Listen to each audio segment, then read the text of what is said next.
Saya memiliki kehidupan yang menarik ya. Saya lahir di desa yang kecil. Kalau waktu saya lahir, desa saya itu adalah desa yang tertinggal namanya, di Desa Tianyar.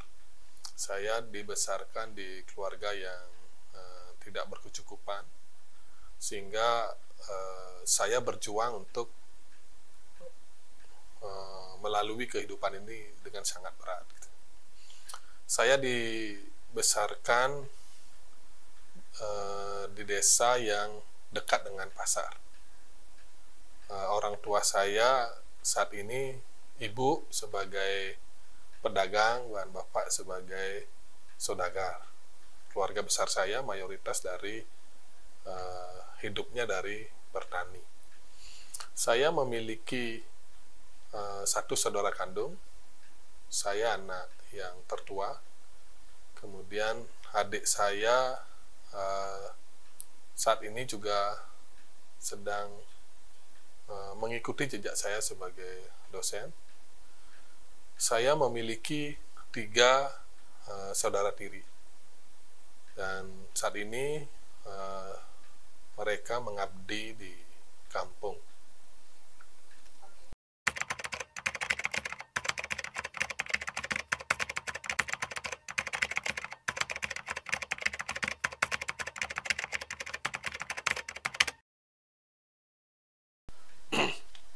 Saya melanjutkan sekolah.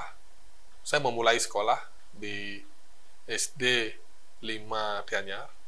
Pada saat itu namanya SD 11 Tianyar.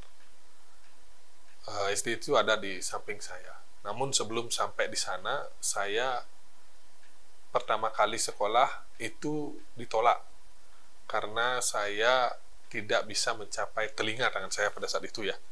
Karena waktu itu cara mengukur anak itu layak diterima di SD itu adalah dengan memegang telinga. Kalau bisa pegang telinganya berarti layak masuk SD. Akhirnya orang tua saya menitipkan saya di SD yang jauh dari rumah, sekitar 5-7 kilo. Kemudian saya bersedia dan saya jalan kaki hampir setahun di SD di sana. Kemudian saya balik ke SD di kampung saya dengan mengajukan perpindahan. Perpindahan itu pun tidak serta-merta diterima sampai menunggu pertumbuhan saya baik. Dan karena pertumbuhan tubuh saya baik, sehingga dalam waktu cepat saya bisa memegang telinga dan saya bisa pindah ke samping sekolah. Ketika saya SD, karena keadaan ekonomi ya, jadi pada saat itu saya diminta oleh orang tua untuk membantu perekonomian dengan menjual es kaput ya, es lilin ya, es kaput atau es lilin itu keliling desa. Itu saya berjualan dari pulang sekolah jam 1 itu sampai sekitar jam 6 sore. Setelah itu baru saya isi waktu bermain, sehingga waktu saya bermain sangat minim pada saat SD.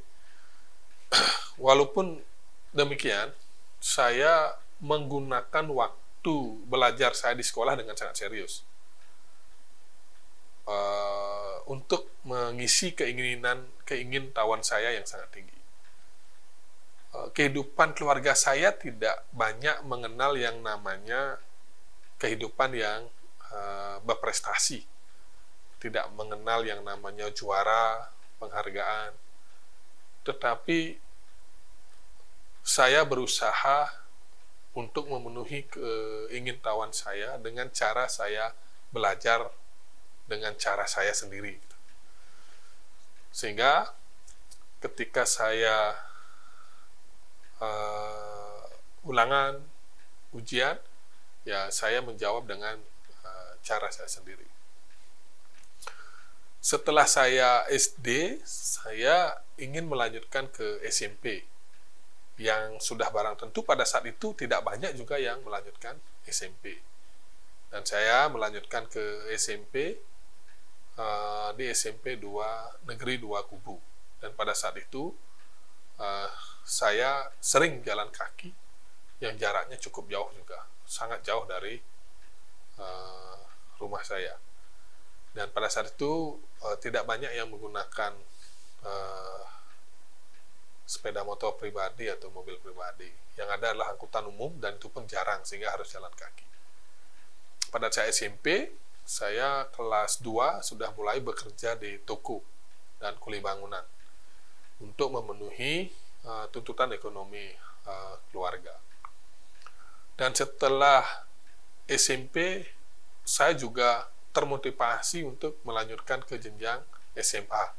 Dan di lingkungan saya memang tidak banyak yang melanjutkan ke jenjang SMA. Itu menjadikan saya yang berbeda di keluarga dan lingkungan. Jadi saya memiliki cara berpikir yang berbeda, dan saya masuk ke SMA. Dan ketika SMA, saya lebih banyak kegiatannya diisi untuk bekerja dan membangun organisasi. Jadi pada saat SMA itu saya pernah membangun Seketernetruni yang pernah mati suri di Banjar saya, dan membangun kembali Karang Taruna juga yang pernah mati suri di kampung saya. Dan itu saya bangun sampai saya tamat SMA. Ketika SMA saya juga masih bekerja di beberapa tempat. Bekerja sebagai penjaga toko pernah, kemudian bekerja serabutan keliling juga pernah, karena orang tua saya adalah saudagar dan ibu saya adalah pedagang. Jadi ketika ada musim mente, saya ikut bapak berbisnis mente. Ketika musim mangga, ikut bapak saya berbisnis mangga, termasuk yang lainnya. Dan setelah SMA, saya disarankan oleh guru-guru untuk melanjutkan ke IKIP Negeri Singaraja. Ketika ada sosialisasi dan melihat bakat saya tertarik untuk melanjutkan di pendidikan fisika. Tetapi saya memiliki motivasi kuat untuk ikut sekolah dinas. Akhirnya saya ikut sekolah di kepolisian, di STPDN atau IPDN, di STAN, dan semuanya ditolak. Dan akhirnya saya kembali memilih sekolah yang disarankan oleh guru di IKIP Negeri Singaraja. Saya mulai meniti proses pembelajaran di Singaraja. Saya kos di rumahnya Pak Putu Sodharma selama 4 tahun. Dan selama 4 tahun itu pun saya jalan kaki ke kampus, karena dekat ya, di Bisma Barat dengan ini kan dekat. Dan saya sangat senang mengikuti proses perkuliahan di IKIP Negeri Singaraja, karena memang dosen-dosen yang ada di sini sangat menginspirasi, sangat-sangat menginspirasi.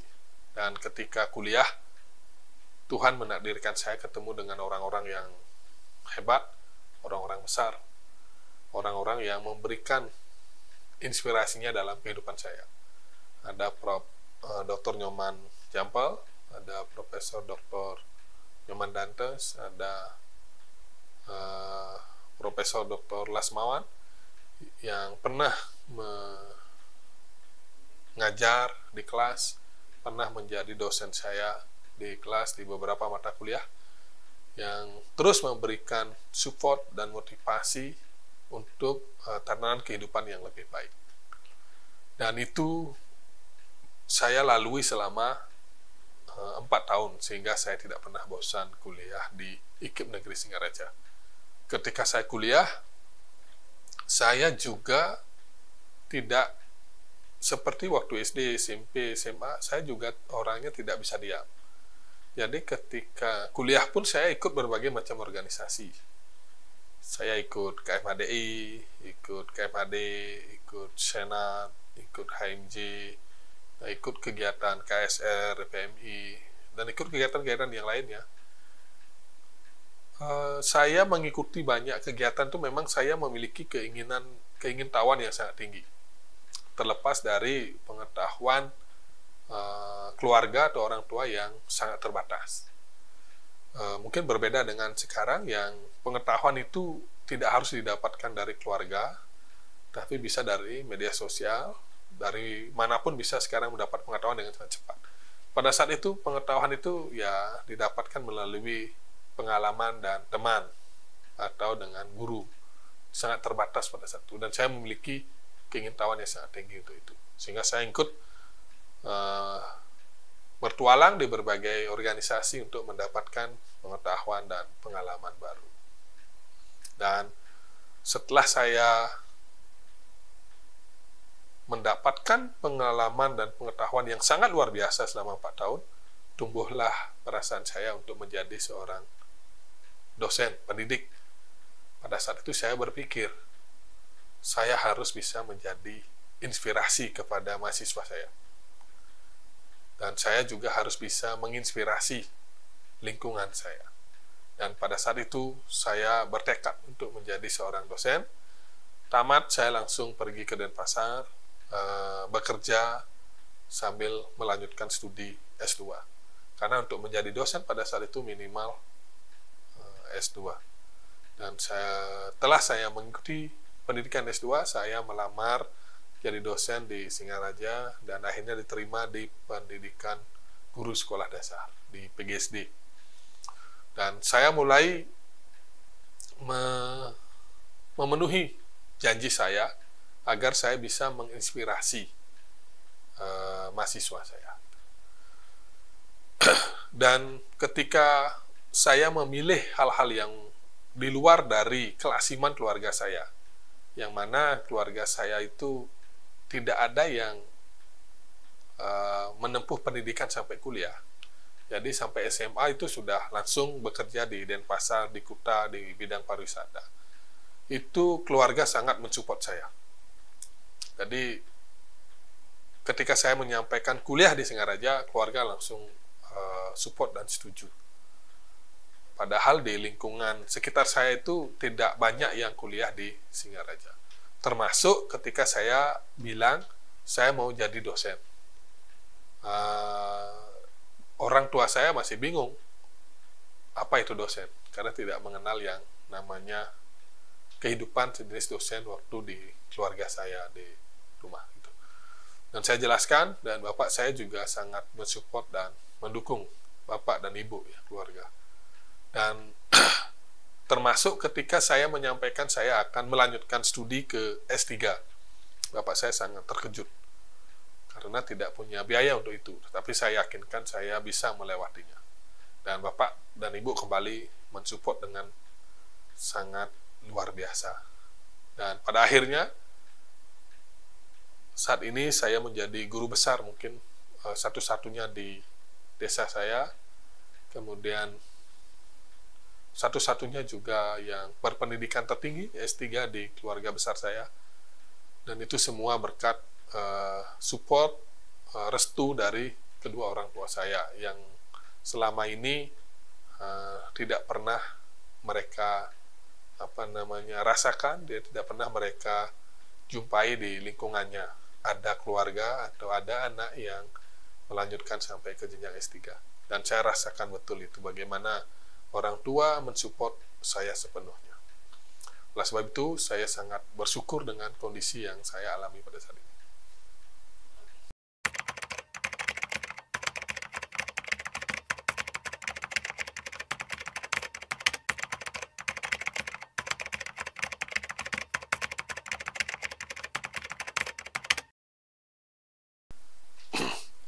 Saya sangat mengikuti arus untuk menjalani kehidupan ini. Jadi saya percaya Tuhan itu selalu sudah memberikan yang terbaik kepada umatnya ya. Jadi apapun yang saya lewati, saya selalu bersyukur. Walaupun dalam kondisi yang sangat pahit dan memilukan. Gitu. Misalnya ketika saya mau melanjutkan ke jenjang S1 ini, itu sebenarnya saya sudah sempat patah harang. Karena memang saya bertekad untuk melanjutkan ke sekolah ikatan dinas. Sudah hampir mau menunggu setahun untuk belajar kembali agar bisa lolos ikatan dinas. Tetapi saya selalu bersyukur mendengarkan kembali wejangan-wejangan dari mantan guru saya di SMA, SMP, dan keluarga, bahwa saya memiliki bakat menjadi seorang guru. Sehingga saya akhirnya memutuskan untuk melanjutkan di KIP Negeri Singaraja. Kalau tidak bersyukur dengan itu, mungkin saya tidak melanjutkan di Singaraja, mungkin nggak saya jadi profesor, mungkin saya akan ada di mana pada saat itu, karena ketika saya tidak diterima di kepolisian, STAN, di PDN, itu saya udah putus asa. Tetapi karena saya bersyukur, akhirnya saya melanjutkan ke Singaraja. Begitu juga dengan waktu tamat S1, saya bersyukur ketika teman-teman mensupport saya untuk menjadi dosen. Karena saya sudah sempat melamar untuk menjadi seorang guru di kampung, menjadi PNS, beberapa kali melamar CPNS juga gugur. Tetapi saya bersyukur memiliki para sahabat yang sangat baik, memiliki orang tua yang sangat baik untuk memberikan ujangan-ujangannya. Sehingga saya ikuti ujangan-ujangan itu, saran-saran itu untuk melanjutkan ke S2. Jadi sempat memang saya berada di posisi yang seperti itu ya, sempat down. Tapi saya selalu bersyukur atas apa yang sudah diberikan kepada saya. Oleh sebab itu menginspirasi saya. Jadi ketika ada orang yang sempat gagal, saya akan ceritakan itu. Bahwa kegagalan itu jangan dilihat dari gagalnya, tapi mungkin ada ujangan-ujangan lain yang perlu kita dengarkan dari kegagalan itu. Sehingga ujangan-ujangan itu mungkin kata-kata Tuhan yang disampaikan melalui orang lain. Nah, sehingga saya lakukan ujangan-ujangan itu dan sampailah pada posisi saat ini.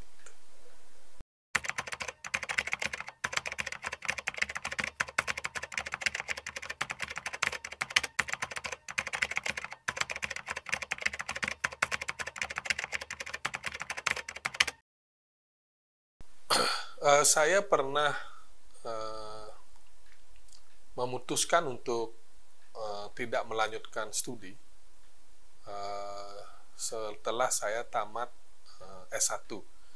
Saya ingin menjadi guru di kampung, namun karena niat saya yang sangat kuat untuk menjadi seorang dosen, saya harus bisa melanjutkan kuliah, sehingga saya merantau ke Denpasar untuk bekerja sambil kuliah.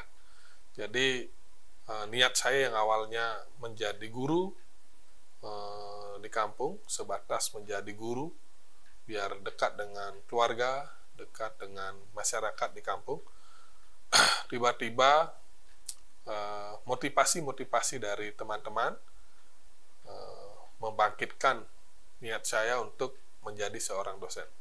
Dan itu saya wujudkan melalui keberanian saya untuk merantau ke Denpasar, bekerja sambil kuliah.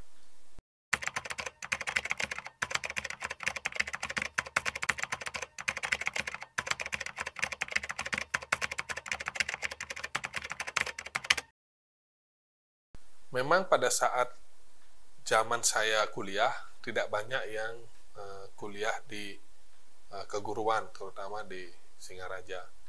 Lebih banyak masyarakat di kampung saya itu senangnya kuliah di pariwisata, karena memang kebanyakan prospek pekerja di kampung itu adalah pariwisata yang menjadi tujuan utamanya.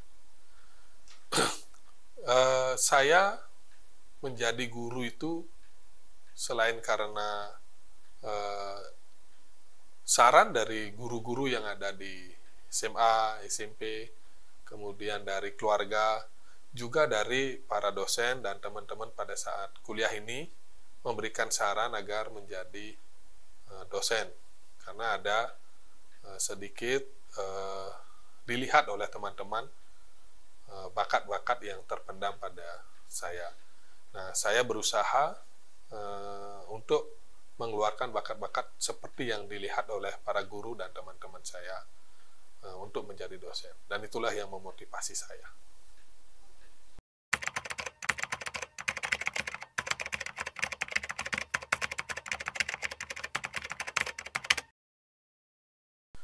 Yang tidak terlupakan itu adalah pertemuan saya dengan orang tua saya di kampus ini, yaitu Pak Profesor Dr. Nyoman Jampel. Saya menganggap pertemuan itu memang sudah diatur oleh Tuhan ya. Jadi ketika saya semester 5 ketemu dengan beliau, dan beliau banyak memberikan ujangan-ujangan yang saya jarang dengarkan selama ini. Dan ujangan-ujangan itu pun masih diberikan sampai saat ini. Jadi, kalau boleh dibilang, orang yang pertama kali memberikan ujangan-ujangan yang sangat progresif itu adalah Pak Profesor Dr. Nyoman Jampel. Dan itu tidak mungkin saya lupakan.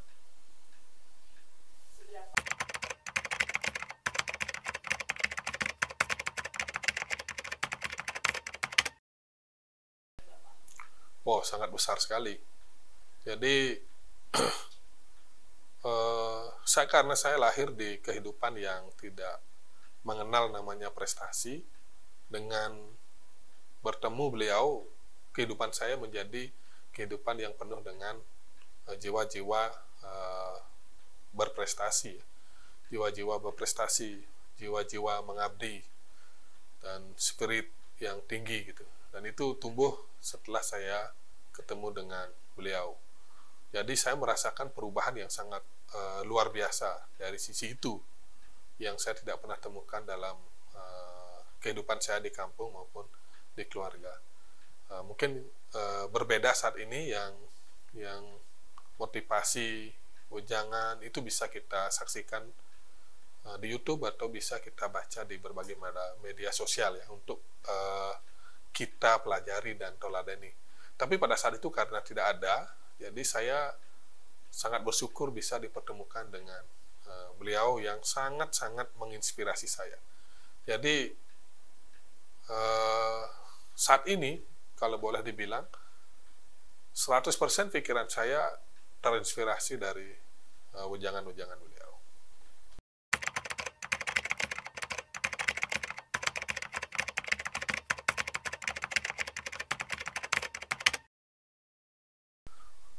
Saya sangat menyanjung tinggi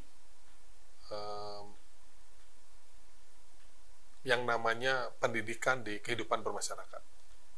Pendidikan itu harus dilakoni oleh setiap lapisan masyarakat.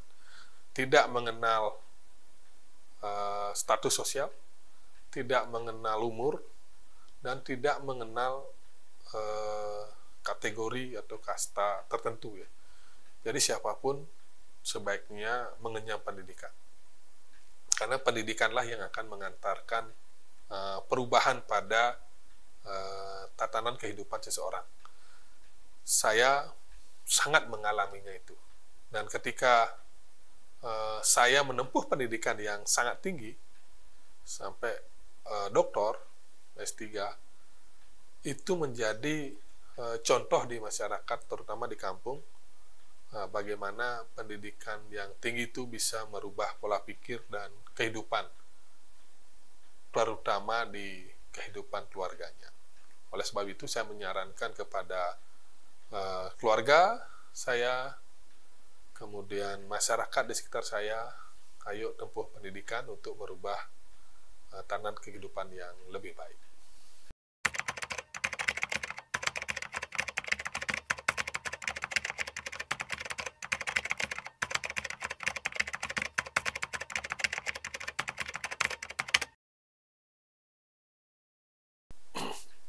Saya sangat bersyukur akhirnya pada usia yang masih muda ini saya bisa mencapai cita-cita saya menjadi guru besar.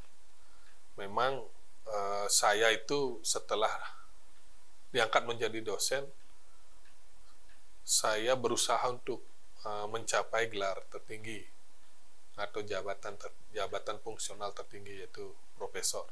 Dan saya sangat bersyukur sekali bisa mencapai pada usia muda ini. Namun demikian, apa yang saya capai ini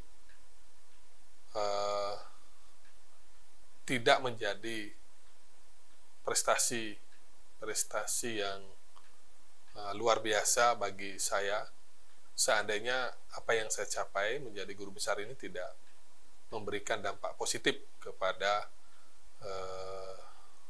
keluarga, masyarakat, dan bangsa ini. Saya akan berusaha memberikan dampak positif dari apa yang saya sudah capai sampai saat ini. Nah, untuk teman-teman yang belum mencapai guru besar, saya yakin teman-teman memiliki potensi, memiliki skill, memiliki kompetensi yang mumpuni untuk mencapai gelar itu. Hanya tinggal memulai saja dan meyakini bahwa apa yang akan kita capai itu tidak sulit sebenarnya. Jadi saya sarankan memulai langkah demi langkah untuk mencapai gelar profesor.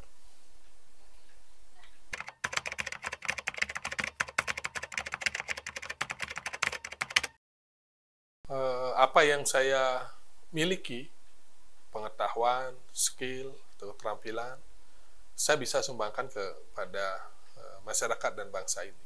Hanya itu yang saya inginkan, ya. Jadi pengetahuan yang saya miliki, saya bisa transfer kepada masyarakat untuk kehidupan yang lebih baik. Keterampilan yang saya miliki bisa digunakan oleh masyarakat untuk juga kehidupan yang lebih baik. Jadi tidak ada harapan yang lebih tinggi selain itu yang saya pikirkan saat ini.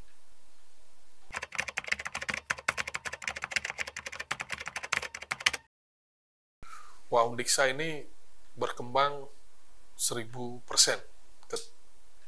Ketika saya menjadi mahasiswa, Undiksa itu belum dikenal oleh masyarakat Indonesia.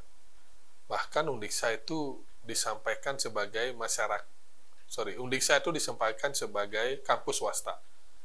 Dikenalnya kampus swasta dulu. Tapi seiring dengan perubahan-perubahan yang dilakukan, terutama di era kepemimpinan Profesor Dr. Nyoman Jampel, Undiksa sudah menjadi role model, sudah menjadi trendsetter di Indonesia.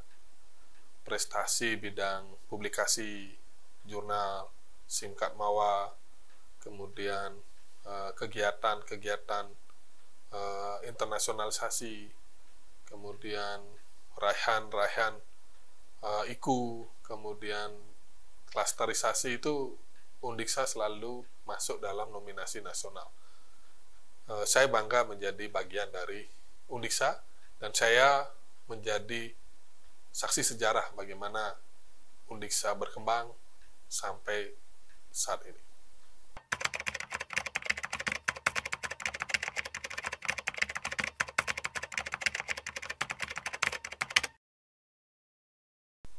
Saat ini Undiksa sudah mencapai role model nasional, sudah menjadi rujukan berbagai universitas untuk mengembangkan kampusnya.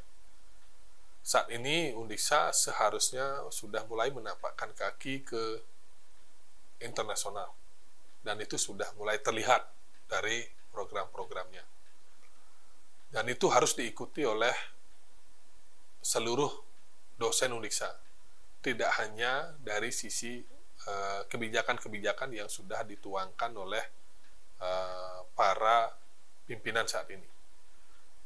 Untuk bisa menjadi unggul di Asia, maka program-program yang sudah bisa menjadi program internasionalisasi, maka sudah seyogianya seluruh dosen di Undiksa ini, Sivitas Undiksa ini, mendukung program itu, mewujudkan bersama-sama pimpinan.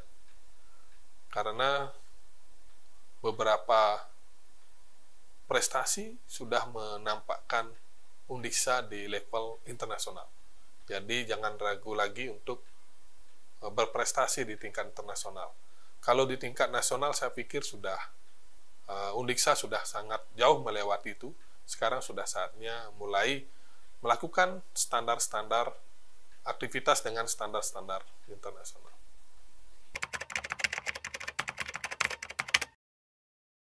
Yang pertama, saya ucapkan banyak terima kasih kepada Bapak Profesor Dr. Nyoman Dantes karena telah menerima saya menjadi mahasiswa Undiksa pada saat itu, yang dimana pada saat itu proses pendaftaran kembalinya sudah tutup. Tapi dengan kebaikan beliau, akhirnya saya bisa diterima menjadi mahasiswa di program studi pendidikan fisika. Saya juga menyampaikan terima kasih kepada Pak Profesor Dr. Nyoman Jampel yang sudah menjadi orang tua saya di kampus ini sejak saya mahasiswa sampai saat ini, yang telah banyak memberikan arahan dan bimbingan. Saya juga menyampaikan banyak terima kasih kepada orang tua kakak Profesor Dr. Wayan Lasmawan yang sudah banyak memberikan pengalaman. Jadi apa yang saya lakukan selama ini, pengalaman-pengalaman yang saya dapatkan ini semua atas petunjuk-petunjuk beliau, sehingga saya memiliki banyak pengalaman di berbagai segmen dan berbagai bidang, termasuk saudara saya Profesor Dr. Gede Rasben yang selalu kita ajak diskusi, mohon petunjuk ketika saya menemukan masalah-masalah yang tidak bisa saya pecahkan. Dan untuk keluarga besar saya, tidak cukup dengan hanya terima kasih yang saya sampaikan. Mungkin ada kata lain yang lebih berharga dari itu yang bisa saya sampaikan, yang sudah selalu mensupport saya sampai saya bisa meraih jabatan tertinggi ini. Dan saya juga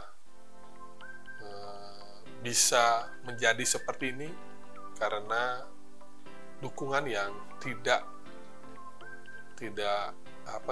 ada batasnya dari keluarga tercinta, keluarga besar, dan keluarga kecil saya, terutama dari istri Loratna Rosa.